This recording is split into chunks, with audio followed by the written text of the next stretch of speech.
Hi everyone! In this video I'm going to talk through how to effectively prepare for, run and follow up from a meeting. Now if you're anything like me, you'll probably spend a large proportion of your work week in meetings. Meetings can be effective ways of sharing information, facilitating discussion and coordinating action. But meetings can also be highly inefficient, confused and frustrating. My recommendation for making your meeting the former rather than the latter is to prepare the contents, your participants, and yourself thoroughly ahead of time. Now, taking these in turn, preparing the contents of your meeting, the first questions to ask yourself before you prepare any meeting is, what is the intention of the meeting? Why are you organizing it? What are your intended outcomes? Being intentional with your meeting will mean that you avoid the classic frustration of organizing a meeting where an email would have been enough. When you have that central intention, you can then build your entire meeting agenda around it. And having an agenda provides a linchpin for your meeting, allowing you to define the boundaries of discussion and providing a point of return to if tangential conversations emerge. And an agenda doesn't need to be a formal, itemized paper. It can be as much as a couple of bullet points or even just a central question that needs to be discussed. All that you need to do in preparing your agenda is to consider what your intended outcomes are for the meeting, and then break down each of the discussion points that will help contribute to achieving those intended outcomes. Alongside the agenda, consider the parameters that you want for the meeting. How do you want participants to behave? Do you want to present for the first 10 minutes and then invite questions? Do you want to have a brainstorm when everyone's expected to bring forward ideas? In defining those parameters, you should come out with the basic ground rules for the meeting. And the ones that I always recommend, regardless of what form of meeting you're having, is for all participants to have respect for one another, to have constructive honesty, and that disagreement or criticism is always focused on the idea or comment rather than against the person making that comment. And when you've got all of that together, you can use that to prepare your participants for the meeting. So the first step is to think about who is most relevant to be able to help you achieve those intended outcomes for that meeting. When you've got that list, then invite them by making clear the intention of the meeting in 1 or 2 sentences, your stated outcomes and intended outcomes, and share your agenda. And all of that should go into your initial invitation. And at this point, it's important that you pick out which one of your participants will act as a note taker. And this could be you, depending on the size of the meeting, but I tend to find it's helpful to have someone else take notes so that you can focus on leading and facilitating the meeting. And for that note taker, again, be very intentional in what you're expecting of them. At a minimum, the agreed actions and outcomes should be captured, but you may also want them to make more detailed notes of discussion or even formal minutes, so just make that very clear before they get to the meeting. And at the start of your meeting, I find that it's really useful to remind everyone why they're there. So again, state your purpose, intended outcomes, and agenda order. And in doing so, clarify the time available and set out your ground rules for discussion.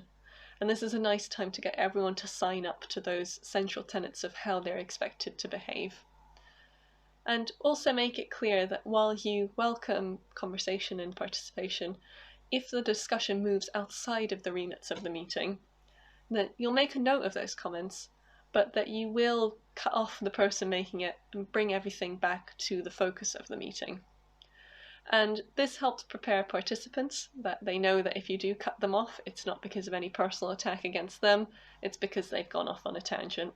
And it also makes you more confident in interrupting, and that ultimately helps you keep the meeting focused and to time, which is absolutely crucial.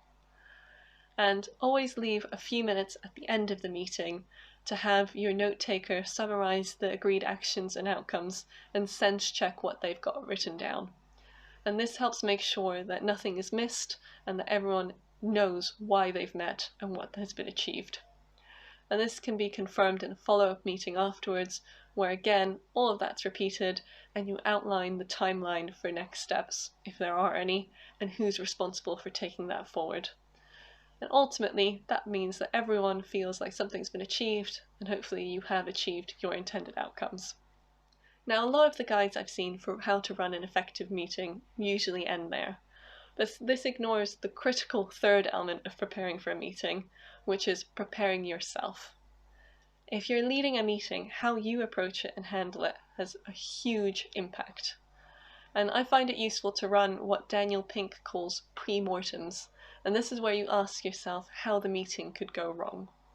For example, what if someone has a strong emotional reaction in the meeting, be it a positive one or a negative one?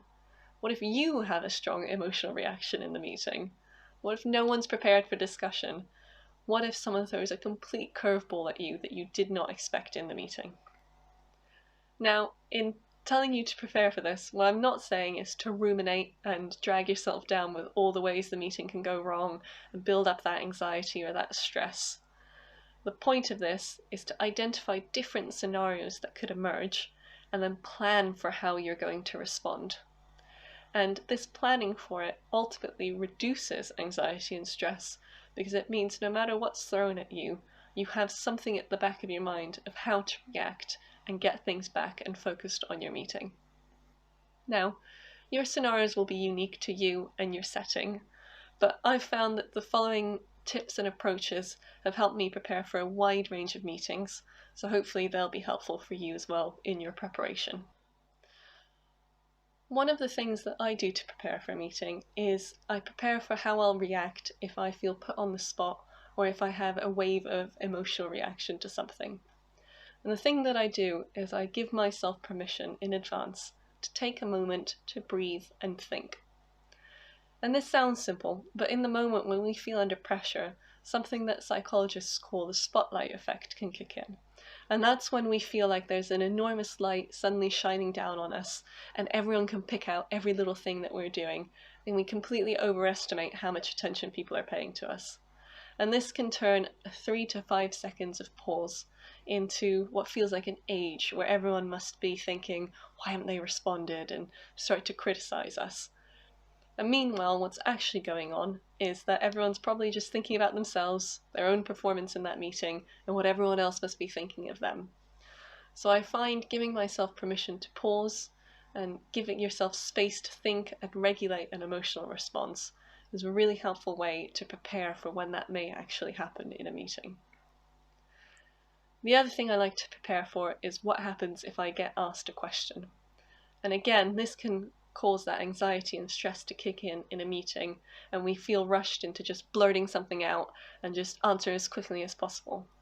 And again, the thing I do is to prepare myself by giving myself that space to run through a few questions in my head. So one is, do I understand the question? If I don't understand the question, ask for clarification.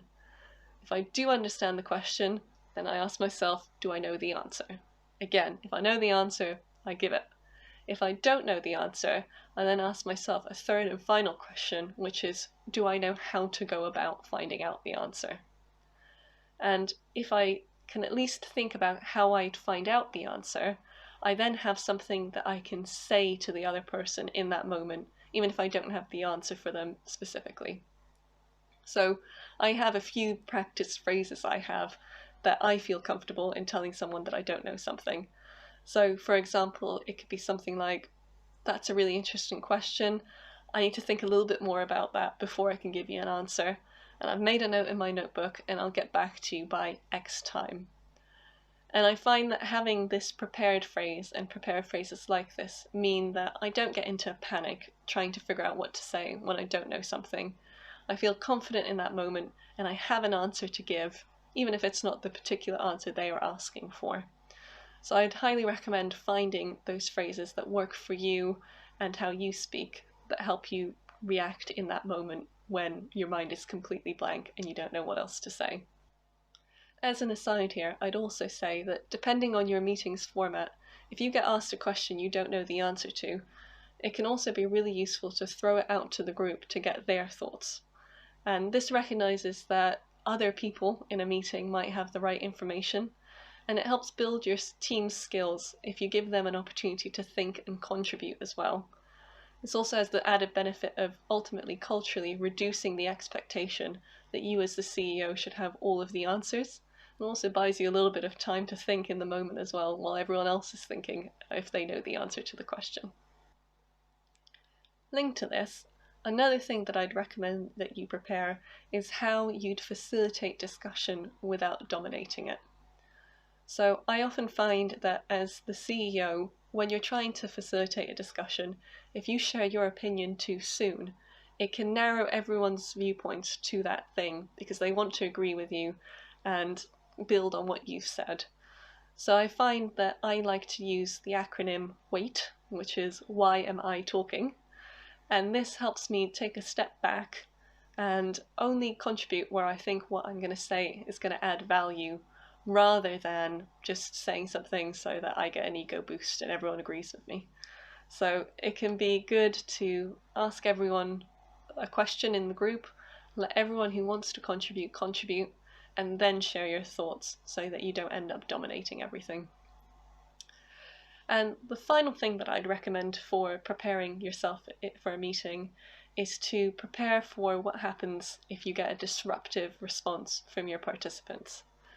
And the reason I say this is that even the most neutral topic can elicit strong emotional reactions. Participants can become incredibly excited and run away with their thoughts and completely wreck your agenda. Participants may have had a really terrible day prior to the meeting and brought a lot of that emotion to your meeting with them that has nothing to do with the contents of the meeting at all. And so, while you can't prepare for all the ways someone can be disruptive, you can again prepare generic responses of what you do if there is a disruption. And in preparing for this, remember that you can't control how people feel or think, but you can respond to their behavior. So if someone's had a terrible day and they've brought a lot of anger to the meeting, that's fine. But if they then behave with hostility to their colleagues, then it's that behavior that needs to be called out, and you might need to ask them to leave that meeting. Likewise, if someone's brought a lot of energy and bubbling over with ideas to the meeting, then you might need to rein them in with something like, I really appreciate your energy and excitement. Let's use that to think through all the different steps that we need to take with regards to X.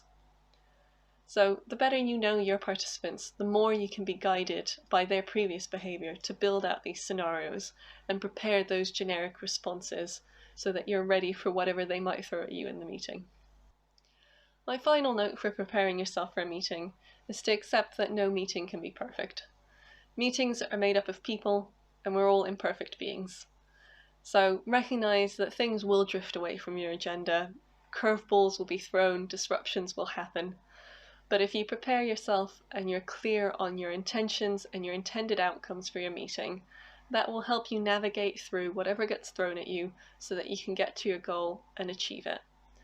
And preparation will let you have a good meeting, and it's good to accept that that's good enough. So I hope you found that helpful, and it'll help you have more effective meetings going forward. If you've got any tips on how you prepare for and run good meetings, then I'd really appreciate it if you pop them in the comment section below. I'd love to learn from you. But in any case, thank you so much for watching, and I look forward to seeing you in a future video. Bye.